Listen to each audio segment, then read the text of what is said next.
with Jacob Chansleya, also known as the shaman at the January 6th Capitol breach. Now, this is an exclusive interview that was hard to get, and I know it's going to have mixed reviews. Some of you dislike this man very much. Others of you like him.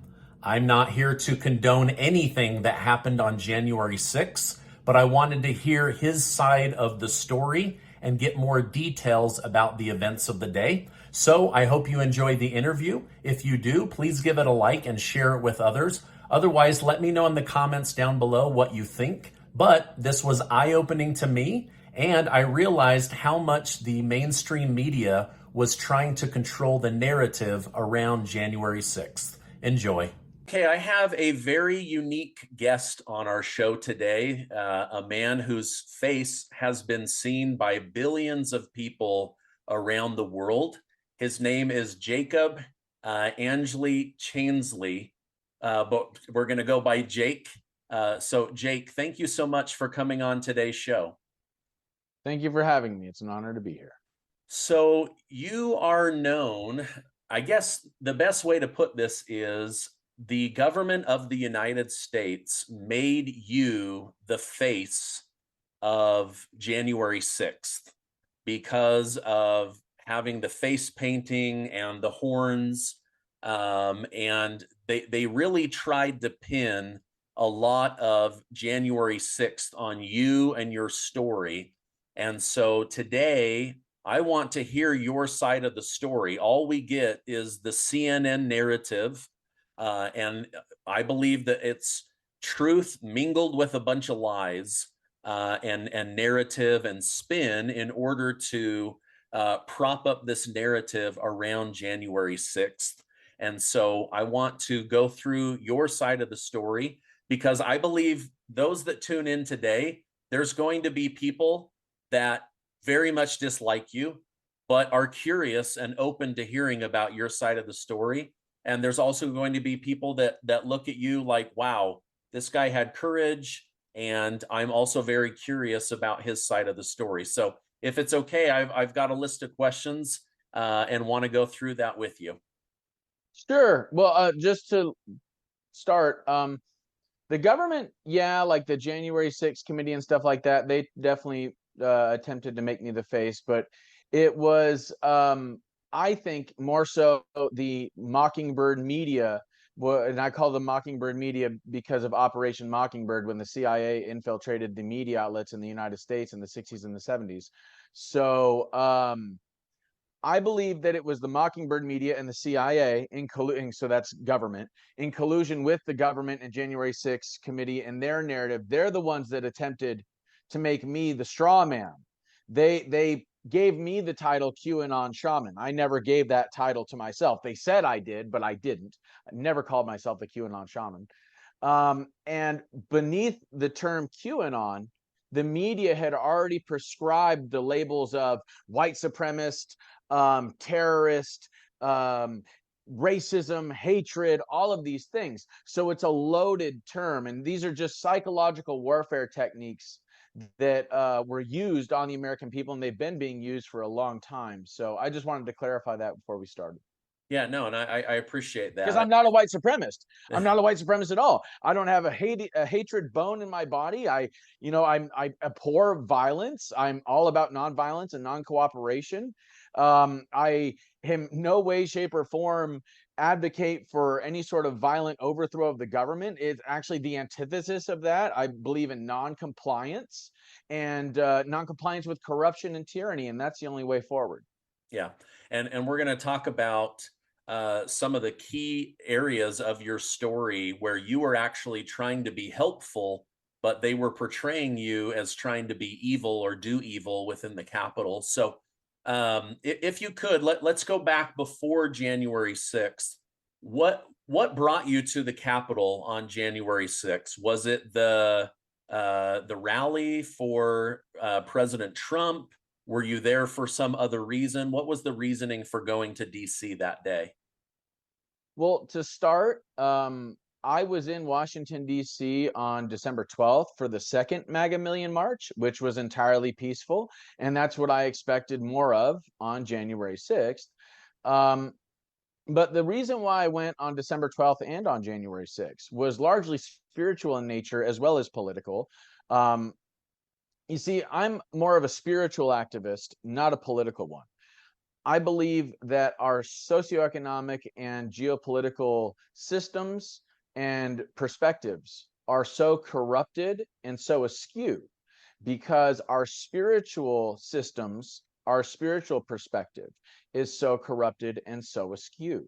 So our socioeconomic and geopolitical systems are a reflection of our spiritual systems, our spiritual perspective. So my main motivation for going on both of those days was that Washington, D.C. is built on electromagnetic ley lines. Are you familiar with electromagnetic ley lines? No, I'm not. Okay, so you know that the Earth's surrounded by an electromagnetic field, right? Yes. Right, so that is around the Earth, but it also goes all the way down to the core. And so where it is that this electromagnetic field and these lines cross on the surface of the planet, where they crisscross, those ley lines and where they cross is where ancient pyramids, obelisks, temples, medicine wheels, etc. have been built for thousands of years. And it's because these electromagnetic ley lines are charged with energy and they are, in a sense, sacred sites. So all of the Washington buildings, like for example, the Capitol, the Washington Monument, the obelisk, the Washington Monument, an obelisk, the Lincoln Memorial, the White House, the Supreme Court, the Jefferson Memorial, all of these things are built on electromagnetic ley lines. And in one way or another, they're all harmonic chambers because sound ends up affecting electromagnetic activity. So by going on January 6th, as a shamanic practitioner, it is my duty to protect sacred sites. It is my duty to ensure that on a day where there's literally millions of people on these electromagnetic ley lines and charging the grid of Earth with energy, it is my duty to go there and ensure that it's the highest vibe of highest vibration of thoughts, emotions, etc., and that the demonstration is in one way or another peaceful, that it is based in love of country, love of God, etc. So that was my first motivation. And then second is that, and a lot of people have the misconception that January 6th was just about the 2020 election. What people have to understand is that it goes back even further with that, even further than that. For me personally, and I think many others, but for me personally, it went back to 1913, the Federal Reserve Bank being installed and us having a debt-based currency. It went back to the corruption in our government regarding World War II and the fact that there were, like, the Ford Corporation and Standard Oil and a number of other corporations were working with IG Farben in Germany and funding and supplying both sides of the war. I mean, Prescott Bush was Hitler's bookkeeper, right? So that had something to do with it. For me, it also had something to do with the JFK assassination and all the lies that had been said about that for decades, which, by the way, it was after the JFK assassination that the term conspiracy theory or conspiracy theorist became so prevalent, because lots of people didn't believe, just because they watched the footage, that JFK was shot by a single bullet and Lee Harvey Oswald. It's clear if you watch the footage, there's more than one bullet from more than one angle. So then there's that.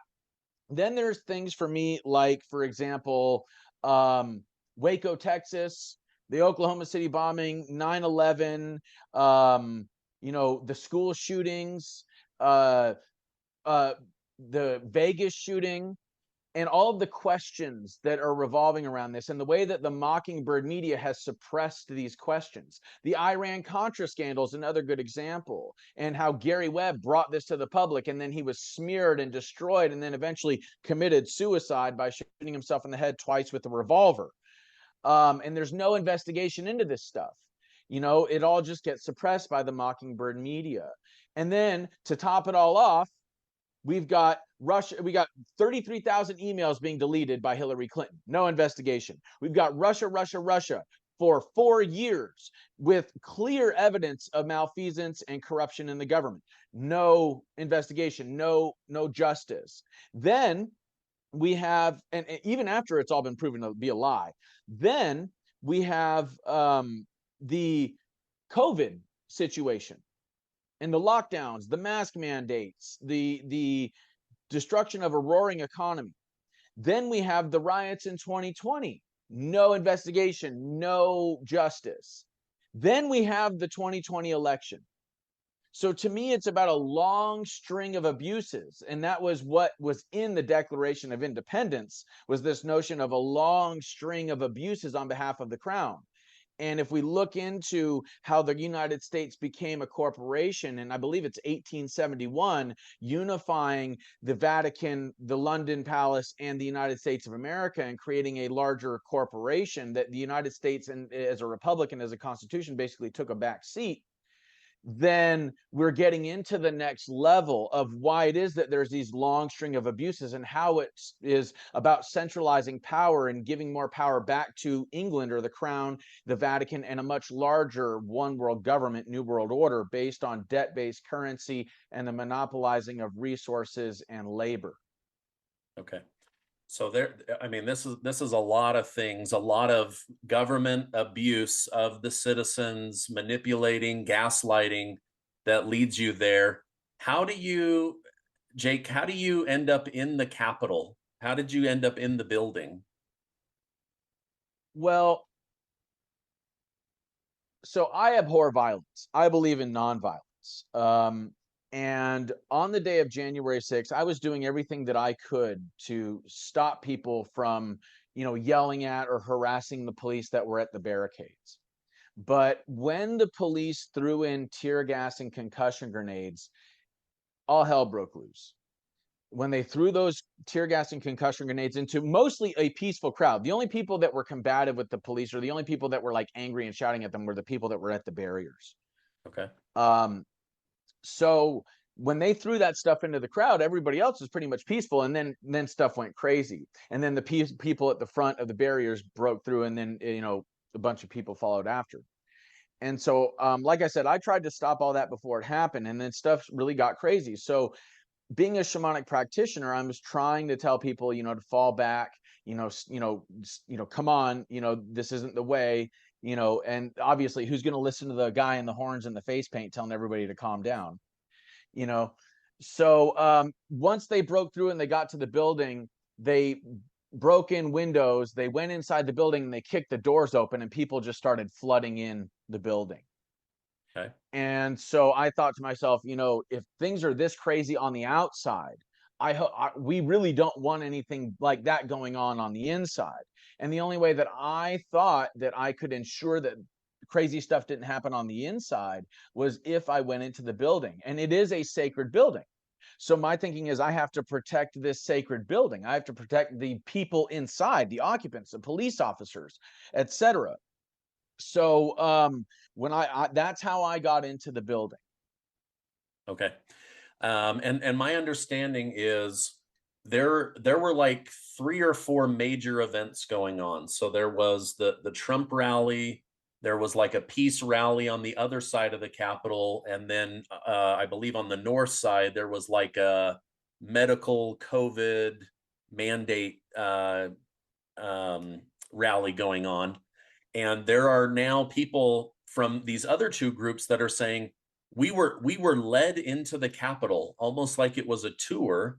And then on the side you were on, people were breaking in and doing that damage. And so you're saying that that's how you got into the building, was you weren't let in, or let in, but because of the damage that was done by other people, you were able to get in.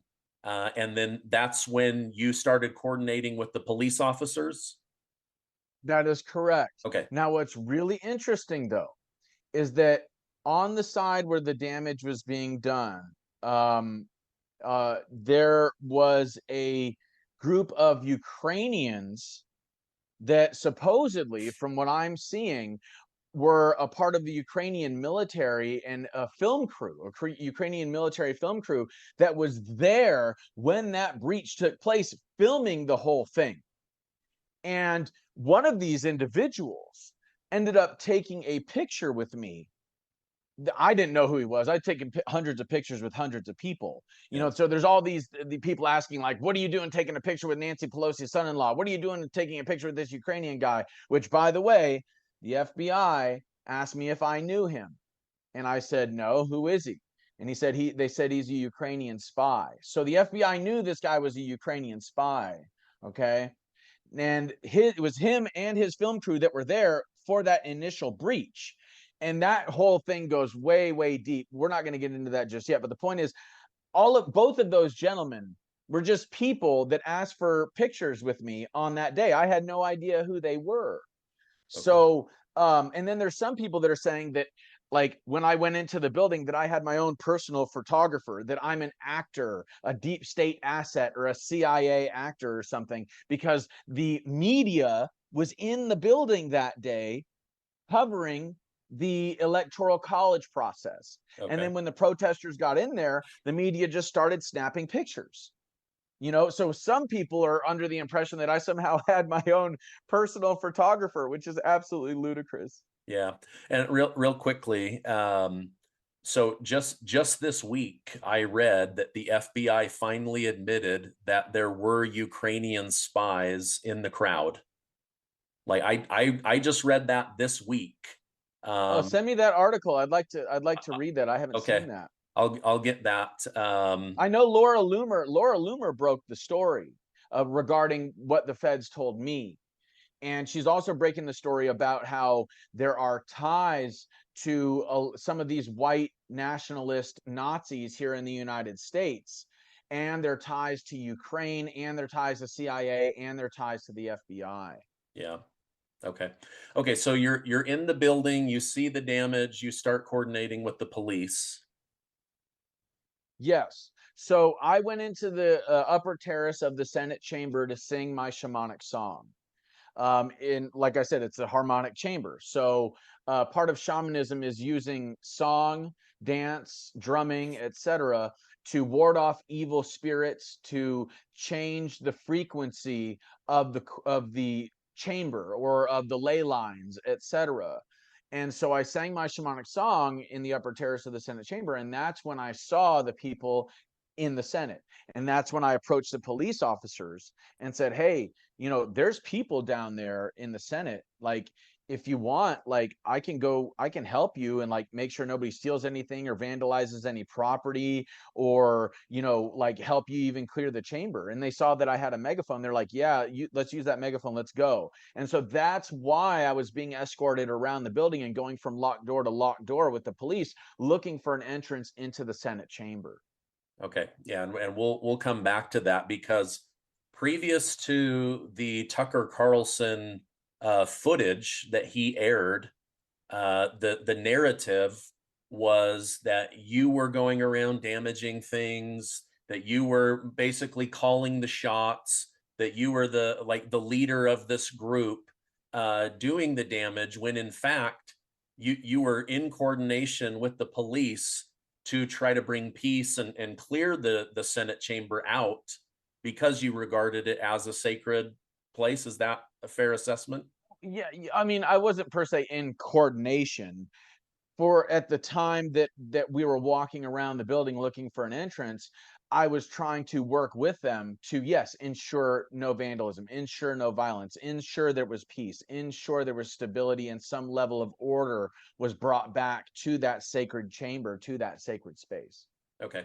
And yeah, maybe coordination was the wrong word, but in my mind, once that footage came out, and that was a big game changer for me, in my opinion, towards you, when I saw that, because when I originally saw it, I thought, okay, here's an unarmed guy in this outfit. There are times where you're alone with 7 or 8 police. Like, why wouldn't they have just grabbed you?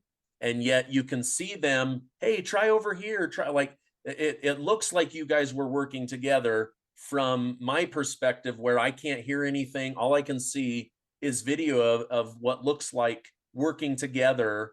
But again, and this is why I wanted your story, is I'm trying to understand what was going on inside the Capitol. Okay, so then you get into the chamber, and instead of doing damage and all the crazy things that they were saying, you're in there basically doing this harmonic prayer, trying to clear the energy. Okay, so take it from there. So you do that, and then Well, from there, do they lead you let's back out, or? yeah. So let's not forget, just to tell the whole story. I got into the chamber. I walked up to the VP and the VP's chair there, the vice president's chair. I sat down so that I could watch the whole room and make sure nobody's stealing anything, nobody's vandalizing anything, etc. And it's also the harmonic node for that room. Okay. You see? So I also wrote a note. The government and the media have tried to say that it was a threat. It was not a threat at all. The note said it's only a matter of time. Justice is coming. I probably should have said something along the lines of, it's only a matter of time. God's judgment is coming. Okay. But, you know, the point is that it was never meant or intended to be a threat whatsoever. It was intended to, you know, ensure that the people knew that, hey, you know, time is on the side of those that worship God. Time is on the side of those that are attempting to create peace and not division, unity and not division. It was just a spur of the moment thought. I didn't really like think too much about it. You know what I mean? Yeah. It was just like, you know, this would be funny. You know what I mean? But anyway, after that is when I said the prayer. Okay. And yeah, it was to bring positive entities, positive angelic entities, angelic beings, the Holy Spirit into that chamber from that harmonic node on the ley lines, you see? And these ley lines are interconnected with the dimensions, the higher dimensions and the lower dimensions in the spirit world, okay? So it was about expelling the evil, which I did with my shamanic song, and then sanctifying or making sacred that chamber again in the name of God and the Holy Spirit. You see? Okay.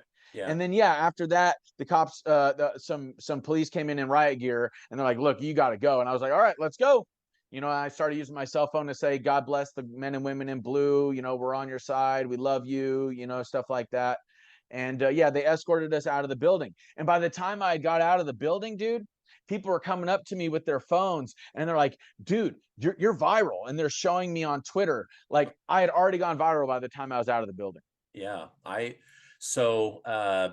didn't go to Washington, D.C. I had no intention of going to Washington, D.C. But on that particular day, I was broadcasting not with this background. And so people thought I was there. I was actually in Disney World with my family.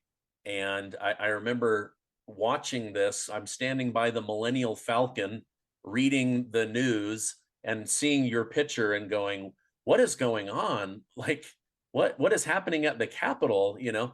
And then I start hearing these stories from other people that are like, no, we were part of this other group that was let in, or, you know, we were on the other side, and there was no rallying, no percussion grenades, no pepper spray, nothing. They didn't know any of that was going on.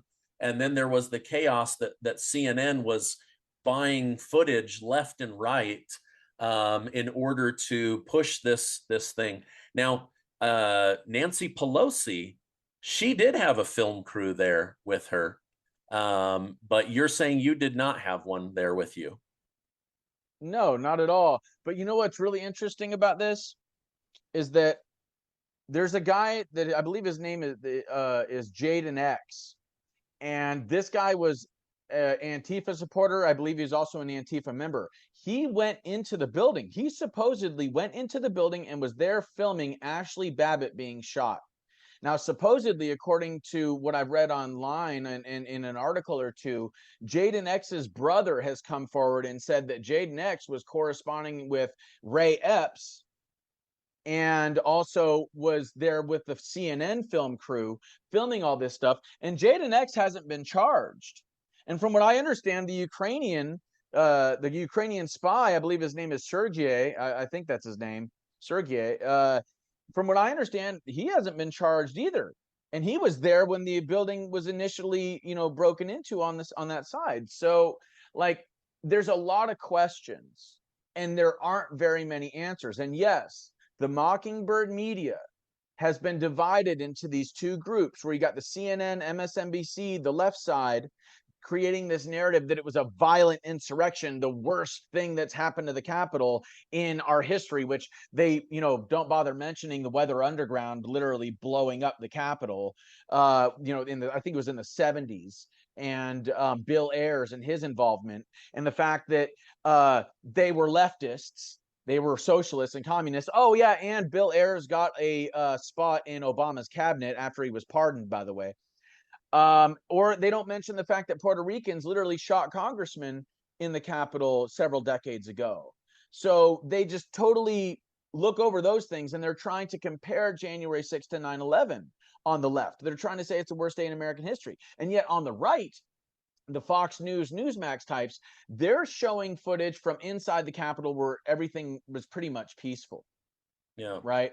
So you have the left and the left side of the Mockingbird media wing using the stuff outside where there's chaos, creating this narrative. Then you have the right, and the right side of the Mockingbird media wing using the narrative from the inside the Capitol, and everything was largely peaceful. So now you have this division. You have these two people butting heads and arguing over a situation that it isn't black, it isn't white, it's gray.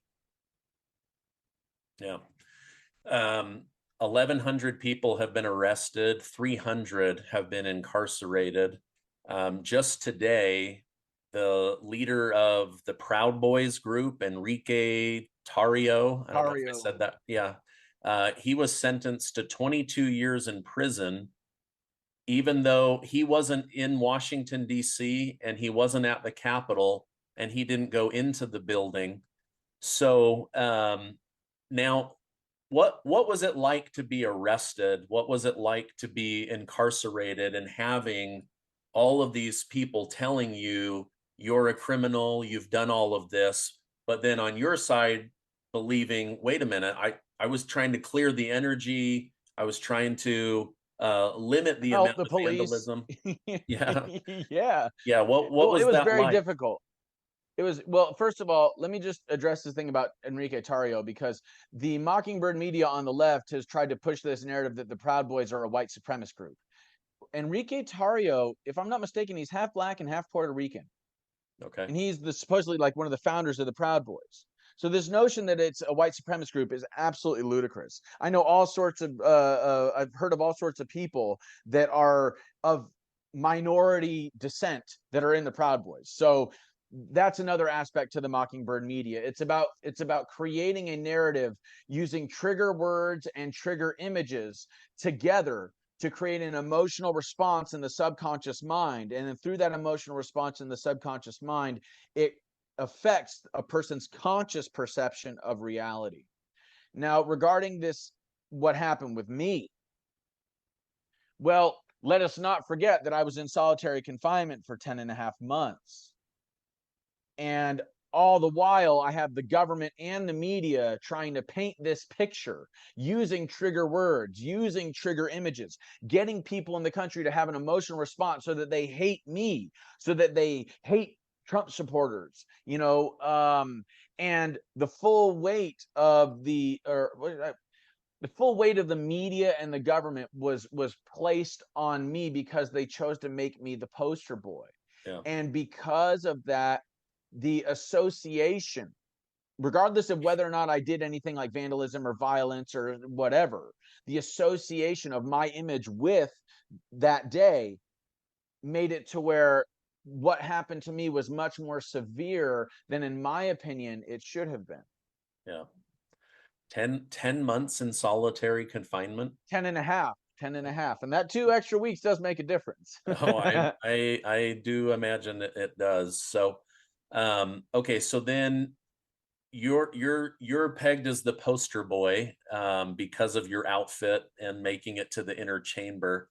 And then out of nowhere comes this footage that Tucker Carlson of formerly of Fox News releases, and it shows a completely different perspective and picture of you and your involvement and your behavior.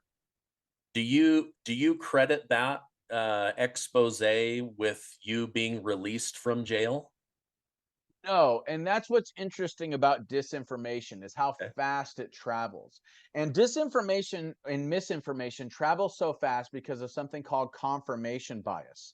When we see something that confirms our bias or confirms our perspective, and then so people share it left and right thinking that they were right about things. No, Tucker Carlson's footage had nothing to do with my release. I got my release date in mid-February of 2023. In mid-February of 2023, I knew I was going to be released on March 28th of 2023.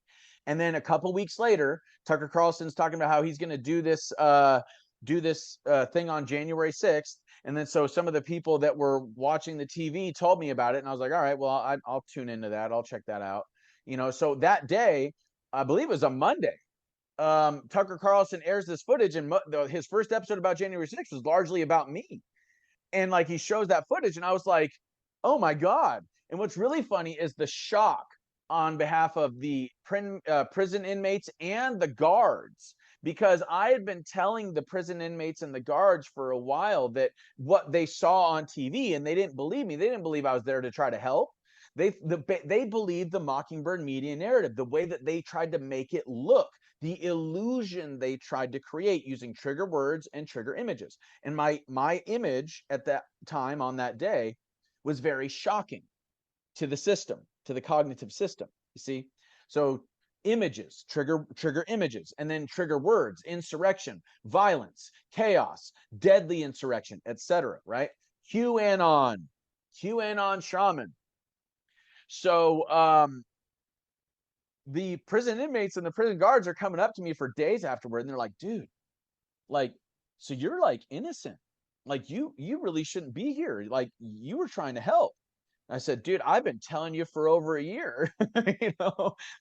Yeah. Oh, I'm sure it felt very vindicating to finally have that. If it didn't change the outcome of your prison sentence, I do believe it had influence over the American people's perspective of you. I know it did for me. I saw that and I was like, wait a minute, what? That this guy was being led around. It looks like they're, again, the word I came up with was, it looks like they're coordinating. I didn't realize what you were trying to do. But then when you finally get in there, I'm like, okay, now they're going to show him being violent or destructive. And then you go do this like prayer song. And I was like, what the heck is going on? Like I've been fed this bull crap for over a year now. And so it was perspective shifting, at least for me. I don't know, maybe people in the comments that are watching this can say, whether they had a perspective shift or not. But your lawyer, Albert Watkins, said in an He's my interview. old lawyer. Old lawyer. He's my old lawyer. Old He lawyer. did a Okay. terrible job of representing me. Let me clarify that now. Okay. He did a terrible job of representing me. He did and said all sorts of things on my behalf that I never said and that I never asked him to do. Okay. Okay. So, but one thing he did say was he said that he was shocked that the government knowingly withheld that video footage because they needed that narrative of keeping you as the poster boy. That was pretty shocking to me, because in a criminal trial, if you have evidence and you know of evidence, you're supposed to turn it over. And so you were being, I mean, it was a miscarriage of justice because they knowingly had that video evidence of you. Yeah, well, see, and so this is what's interesting about January 6th and all these cases and this notion of a miscarriage of justice, okay? So the way that the legal system is supposed to work is that there's supposed to be an investigation, evidence is to be collected, then arrests are to be made and charges are to be filed.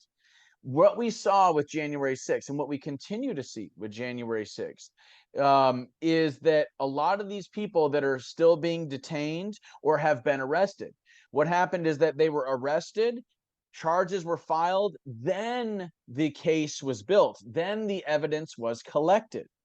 You see?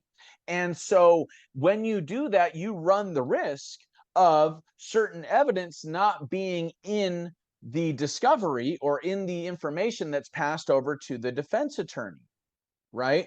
Now, what the government was arguing in the motion that we filed, my new lawyer, Bill Shipley, what in the motion that we filed to vacate my conviction and my sentence, which Judge Lamberth basically dismissed and said there's no chance for appeal on this. What the government said was that they made the evidence available, and they told my previous attorney that it was available. But this is how they made it available, and this is what's really important. Okay, they made available a website where all of the attorneys can go to and examine the over 40,000 hours worth of footage and find the needle in the haystack.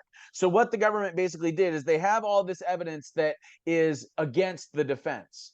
And then they're handing these defense attorneys the haystacks and saying, find the needle in the haystack, find the exculpatory evidence. Now, this is what's even crazier.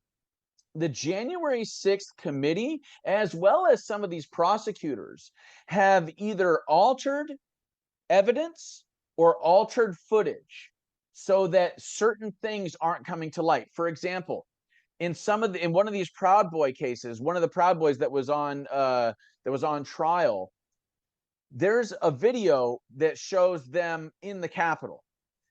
The government cut the footage right before it was clear that these Proud Boys were protecting a police officer from other protesters.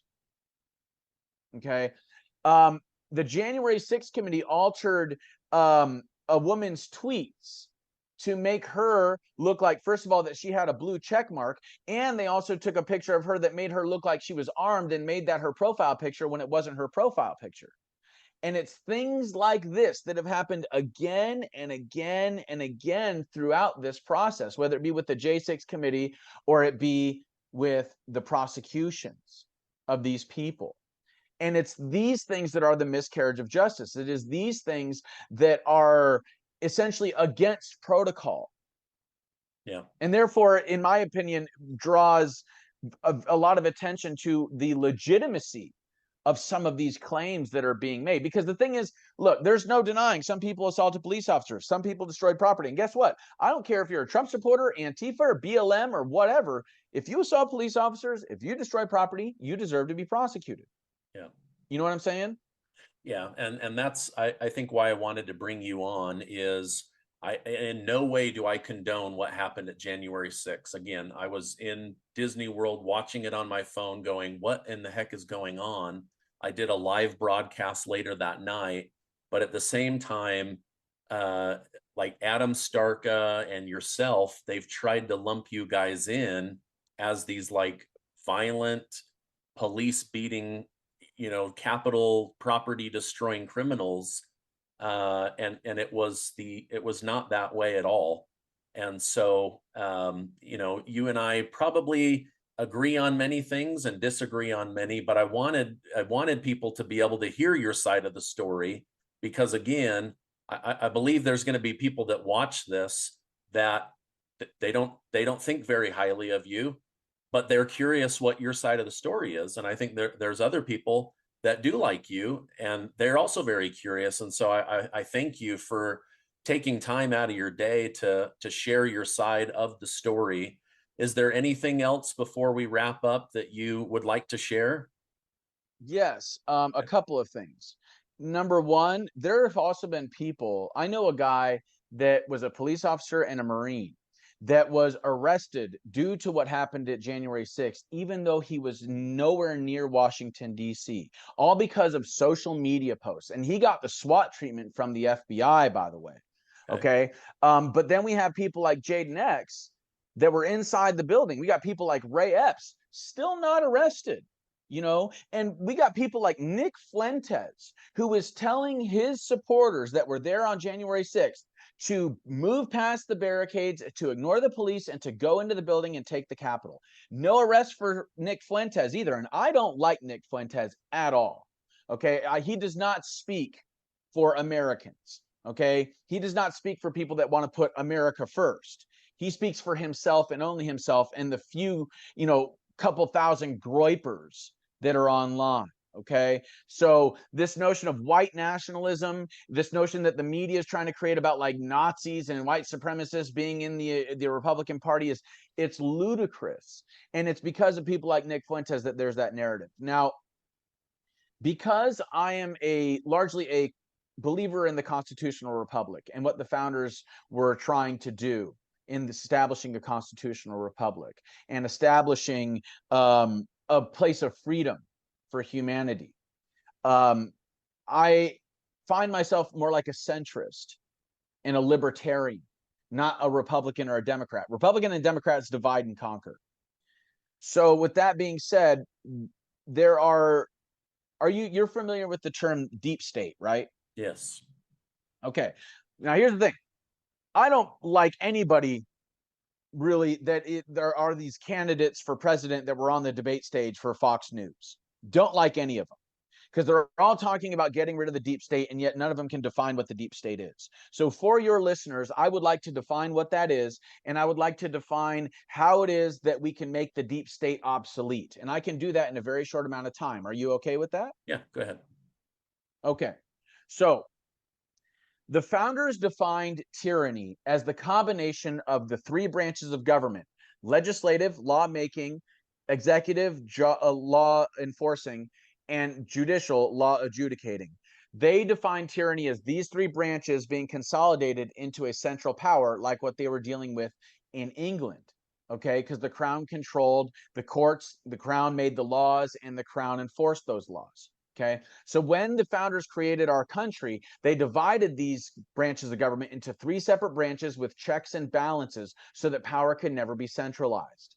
Okay, now, when we turned our country into a debt-based currency nation, when we turned our country into a corporation and we had a debt-based currency, what happened is that these were steps toward the centralizing and the consolidating of these three branches of government of power into a single branch of government that we call the bureaucracy.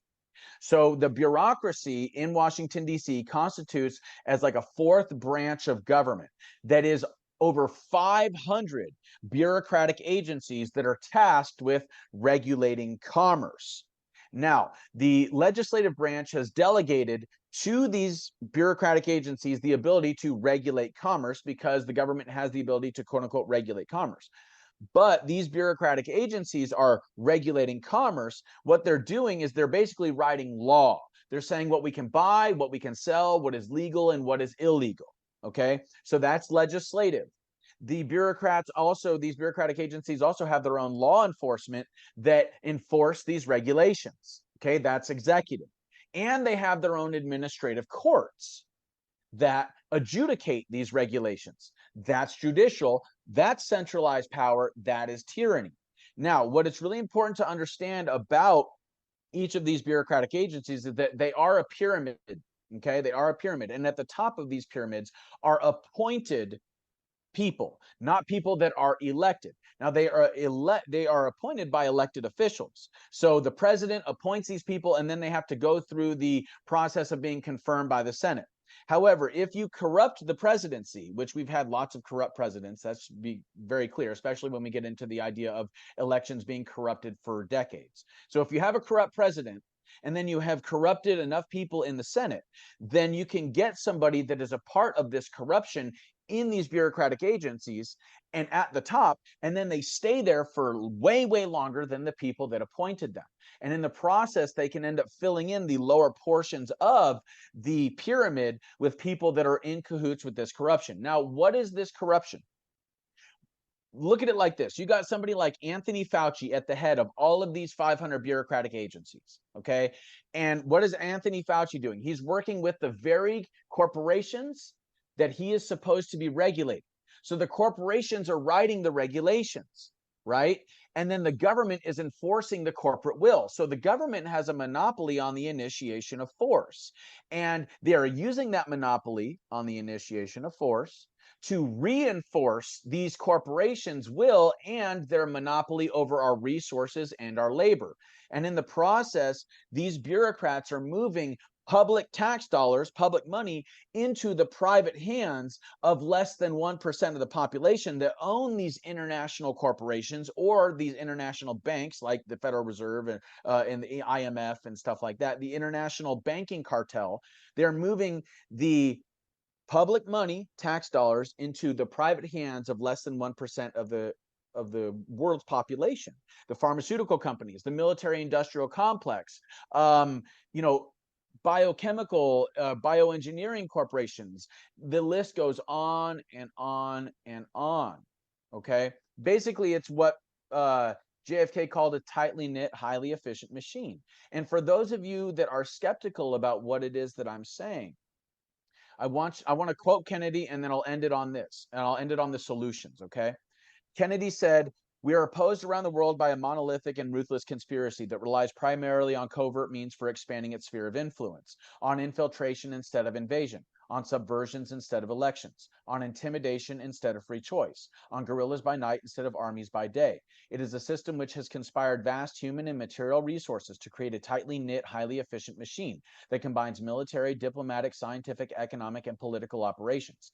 Its preparations are concealed, not headlined. Its dissenters are silenced, not praised. No rumor is printed, no expenditure is questioned, and no secret is revealed." So Kennedy was talking about the deep state.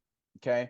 He is talking about this bureaucratic mess that we have created of over 500 agencies that are colluding with international interests to monopolize our resources, to monopolize our labor, to keep us in a debt-based centralized currency, and to keep the American public in on this international move to a one world government through things like the WHO, the CDC, the UN, the World Bank, the IMF, etc.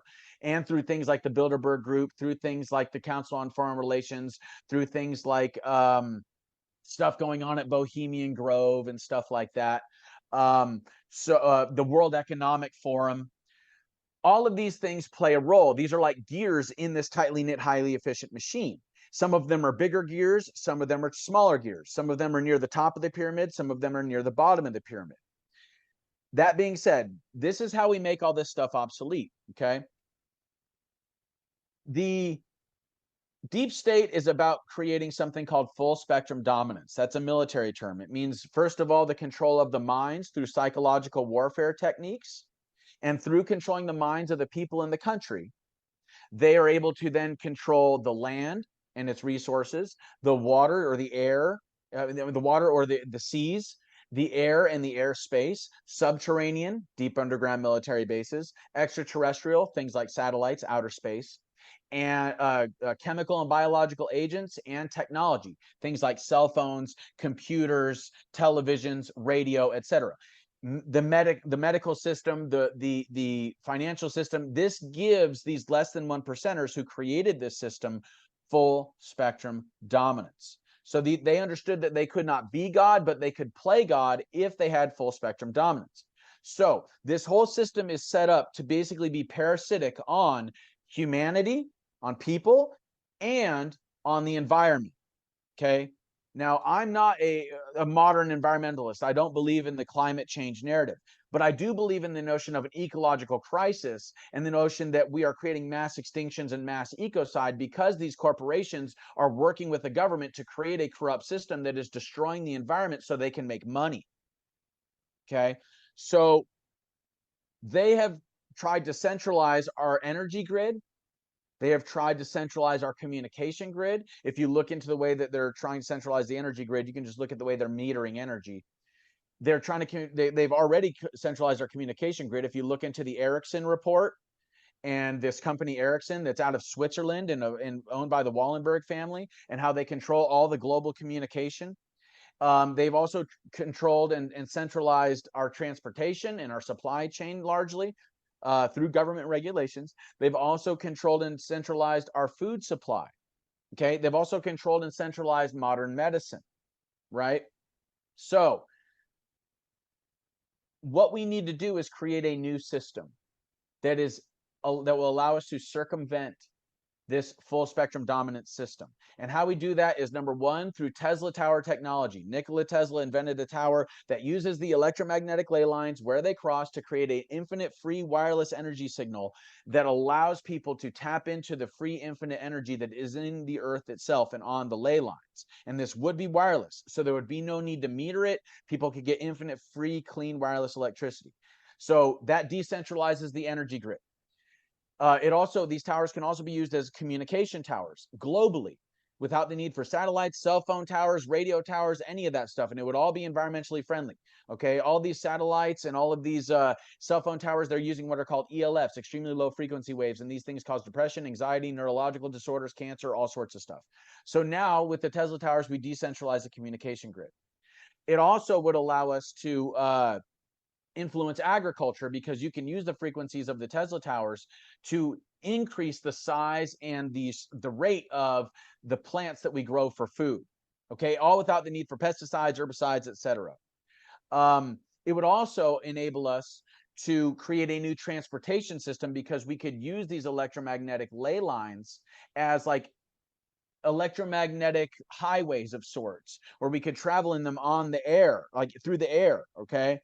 And we could do this through vehicles that Nikola Tesla created himself over 100 years ago, or we could use it using the TR-3B, a patent that Donald Trump just released. It's a triangular shaped craft that uses inertia propulsion or anti-gravity technology. He released this patent. He declassified it in 2020. People that want to look it up, they can look up the guy that that filed for the patent. His name is Salvador Payas. Okay. He also filed for a patent for something called a 0-point energy engine, gives people infinite free energy, and a room temperature superconductor that allows the 0-point energy engine to function without overheating. So we have all of the tools at our disposal that we need to create a new decentralized energy grid, decentralized communication grid, a new form of agriculture, a new form of transportation.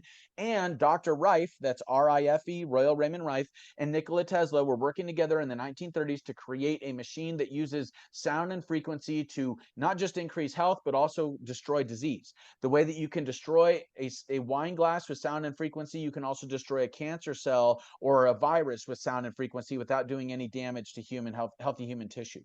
So this is how we can create this decentralized grid. This is how we can create a new infrastructure that makes the old one obsolete. So it's not about fighting the old. It's about using our energy to build something new. And in the process, we can get away from this system that is parasitic on humanity and on the planet.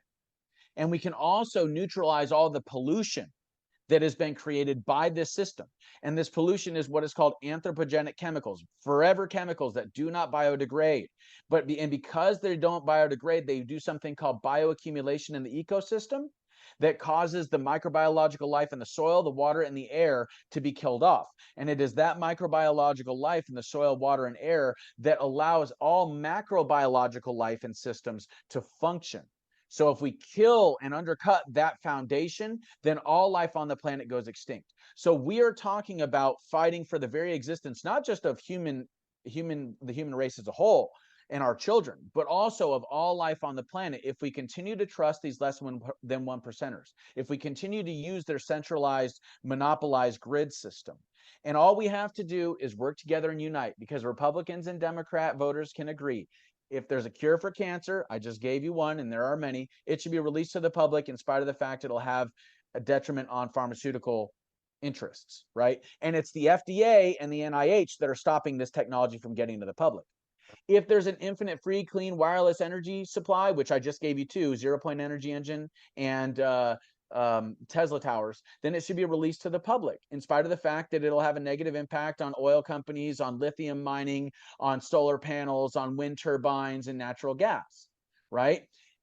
If there's a better form of agriculture that doesn't use disease-causing pesticides and destructive pesticides, like Tesla tower technology, it should be released and used by the public, right? Everybody can agree on this stuff.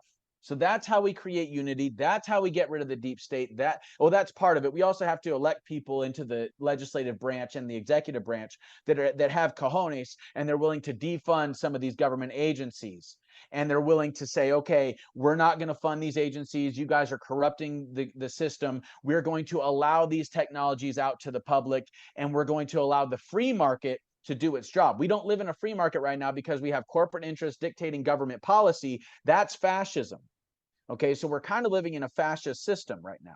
What we really need is real capitalism, real freedom, and a decentralized grid. So I hope that wasn't too much.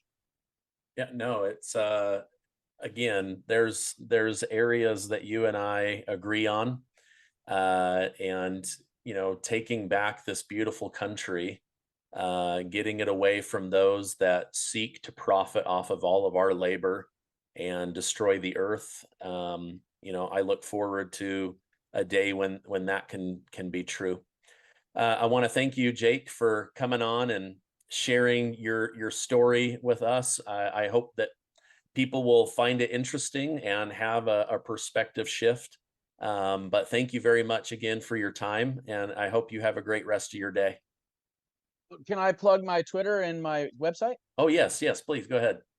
Okay, so you can find me at America Shaman. That's America Shaman on Twitter, at America Shaman on Twitter. You can also go to my website, ForbiddenTruthAcademy.com. That's ForbiddenTruthAcademy.com. At ForbiddenTruthAcademy.com, we have free courses that people can take. We have, like 12 hours worth of podcasts for the Forbidden Truth podcast. And we have dozens of hours worth of content via like interviews and these courses and all of this stuff. We also, we are just about to get up our merch. So there's really nothing, the only thing that's on ForbiddenTruthAcademy.com that costs anything is the merch. And if you want me for a consultation regarding spirituality or shamanism or history or politics or philosophy or whatever, but everything else is free. Okay. And that's the way we want to keep it, because we don't believe that people should be charged money for hearing the truth. Great. Thank you again for coming on. Have a great rest of your day.